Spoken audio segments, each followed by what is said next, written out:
अरे दैत्यों तुम ये क्या कर रहे हो, एक शुक्राचार्य नहीं है, मैं तुम्हारा असली गुरु शुक्राचार्य हूं। ये तो देवताओं का काम बनाने के लिए देवताओं के गुरु बृहस्पति आए हैं। लेकिन दैत्यों ने उनकी बात नहीं मानी तो आज शुक्राचार्य ने श्राप दे दिया कि जाओ, तुम्हें कभी भी स्वर्ग में रहने की जगह नहीं मिलेगी, मैं तुम्हें श्राप देता हूं।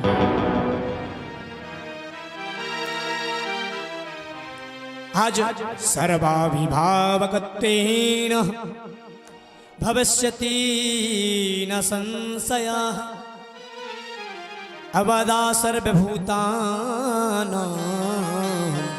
प्रजेशस्तुजोतमः।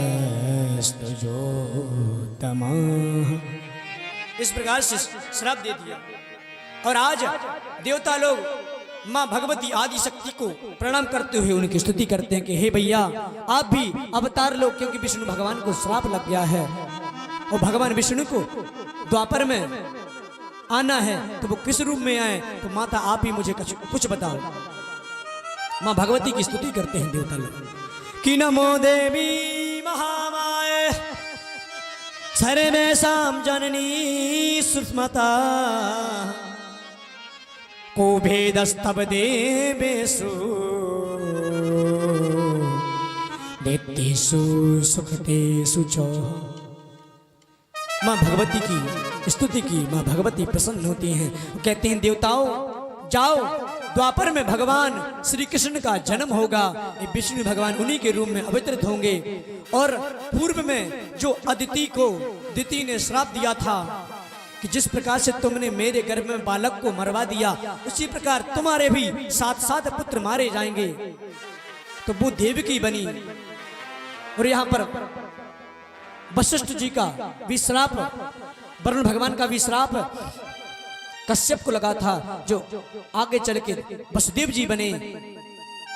और यहाँ पर भगवान श्री कृष्ण के रूप में अवतार लेंगे और देवताओं तुम जाओ, तुम ब्रजमंडल में गोप बनो और हमारी शक्तियों से अनेक शक्तियों से गोपिकाएं प्रकट होंगी जो ब्रजमंडल में रास रचाएंगी।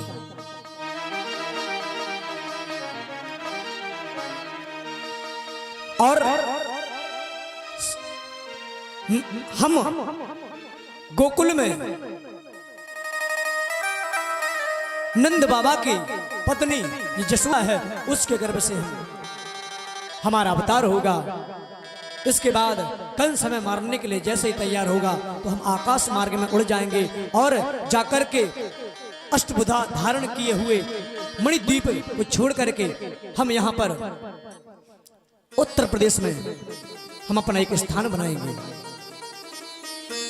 जिसका नाम होगा विंध्याचल पर्वत। कालांतर में वही स्थिति हुई। आज ठाकुर जी जैसे ही देखिए श्रीमद् देवी भागवत में भगवान श्री कृष्ण का भी जन्मोत्सव का विस्तार आया है, पर इतना विस्तार नहीं है, केवल 2 अध्याय में कथा आती है। श्रीमद् देवी भागवत के चतुर्थ स्कंद और पंचम स्कंद में वो लघु कथाएं आती हैं। तो आप लोग भगवान श्री कृष्ण के जन्मोत्सव की तो कई बार कथा सुनते रहते होंगे, पर इसका कारण यही था कि भगवान श्री कृष्ण विष्णु के रूप में पुलोमा को मारने के हेतु उनको श्राप लगा। यहाँ पर अदिति का श्राप लगा, यहाँ पर वरुण भगवान का कश्यप को श्राप लगा, जिससे आज द्वापर में भगवान श्री कृष्ण की लीला जो चल रही है ये इसी का कारण है बंधु। आज जैसे ठाकुर जी आए हैं देवताओं ने स्तुति की है। इसके पूर्व 6 पुत्रों को दुष्ट कंस ने मार दिया था। जन्मे जय ने प्रश्न किया वेद व्यास जी से कि प्रभु हमें ये बताइए कि 6 बालक कौन थे जिनको मारा गया और एक कंस कौन था, हम इस कथा को थोड़ा विस्तार से बताइए। तो वेद व्यास जी कहते हैं राजन श्रवण करो। ये 6 पुत्र एक गंधर्व के पुत्र थे जिनका नाम था अणुहु। अणुहु के पुत्र थे एक बार ब्रह्मा जी ने अपनी वाणी से जैसे ही सरस्वती को प्रकट किया तो अपनी पुत्री के रूप को देख करके मोहित होकर के चल पड़ते हैं अपनी पुत्री को। तो आज यह गंधर्वगण 6 बालक थे, ये देख करके हंसने लगे।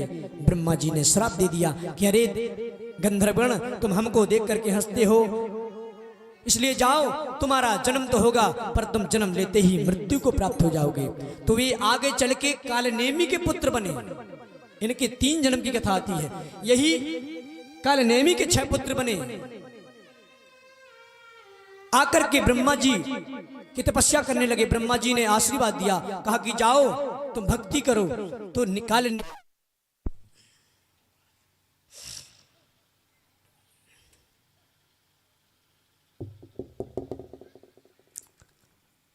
श्री राधे बोलो दुर्गा मैया की जय। कालनेमी ने श्राप दे दिया कि जाओ, तुम हमारे देवताओं की आराधना करते हो, हमारे शत्रु देवताओं की आराधना करते हो, इसलिए जाओ, तुम जन्म लेते ही मर जाओगे। तो यही 6 बालक आगे चल के देवकी के हुए। जो कंस कालनेमी था, एक कालनेमी ही कंस के रूप में अवतार लेता है, जो देवकी के 6 बालकों का वध कर देता है। यहाँ पर बलराम जी का जन्म होता है, हमारे ठाकुर जी का जन्म होता है, अनेकानेक लीलाएं होती हैं। और गोकुल से मथुरा, गोकुल से वृंदावन, वृंदावन से मथुरा, 12 वर्ष वृंदावन में रहे ठाकुर जी और 24 वर्ष मथुरा में रहे और 100 वर्ष हमारे ठाकुर जी द्वारकापुरी में रहे हैं। अपने समीचीन कुल का नाश कर दिया अपने ही देखते ही देखते। और जैसे उनका समय आया तो एक बहेली ने उनके पैरों में बाण का प्रहार किया, जिससे आज ठाकुर जी सशरीर अपने धाम को चले जाते हैं।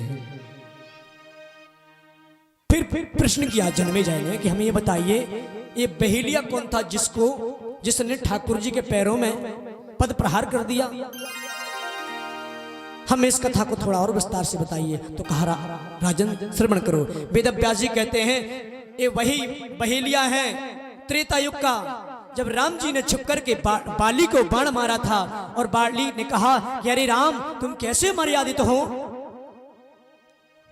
तुमने हमको छुप के बाण मारा है, इसलिए जाओ हम भी तुमको श्राप देते हैं।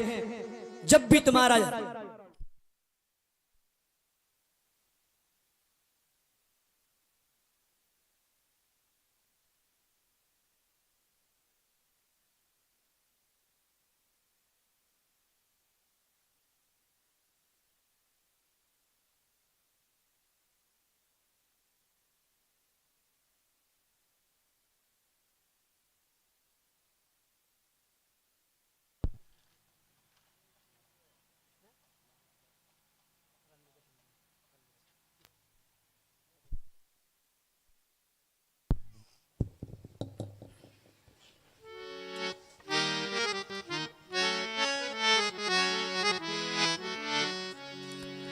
बोली जगत जननी अम्मी मैया की जय।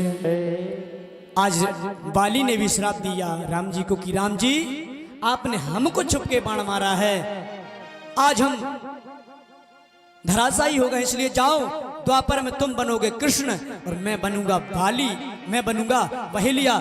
जिस प्रकार से तुमने मुझे छल के मारा है उसी प्रकार छल के हम तुमको मारेंगे। तो आज ठाकुर जी ने सशरीर अपने सुधाम को पधार जाते हैं। बोलो बांके बिहारी लाल की जय।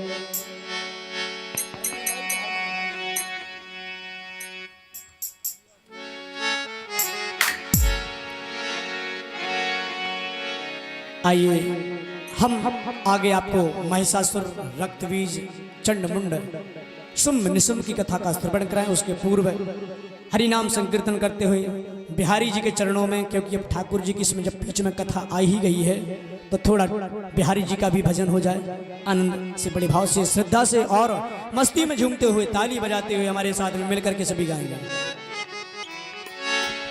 हो आपसे है दुनिया मेरी,